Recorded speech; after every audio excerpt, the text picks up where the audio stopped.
yeah, like it's just another positive step, isn't it? And it's a small thing, like it is a small thing, but then if you're stressed about that on game day, if you're stressed about leaking or whatever it is when you have your period, that is an unnecessary stress on you. So if you can just take that away from yourself, or away from a team, isn't that a positive? So that people can just focus on playing the game, um, and doing what they need to be able to do on game day, and that's just one less thing to have to think about.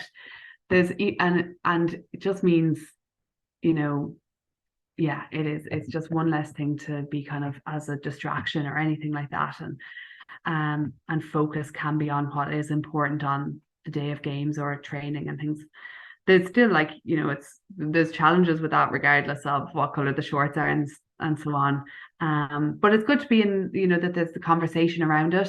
There's still, even in terms of that though, there's still like stadiums or any club grounds or pitches in general are set up for men.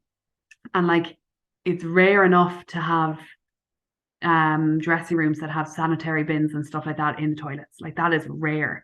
Like even in the stadium, in Fitzgerald Stadium, I don't think there often weren't, for a little while. I think last year then they were brought in because we were in there so often, which is good. Like they should just be there. But even in at the weekend when we were playing Mayo, they weren't there. And like that's, if they're not even in our centres of excellence, if they're not in our stadiums, how do we, expect clubs to kind of follow suit and things? So there's still, it's just a bias towards men being in dressing rooms across the board. Um, but at least the shorts has been positive for kind of managing stress and everything around it, but also it just brings forth the talking points around the fact that females and males have different things to be concerned about. And in a sporting context, for female health, these things need to be considered.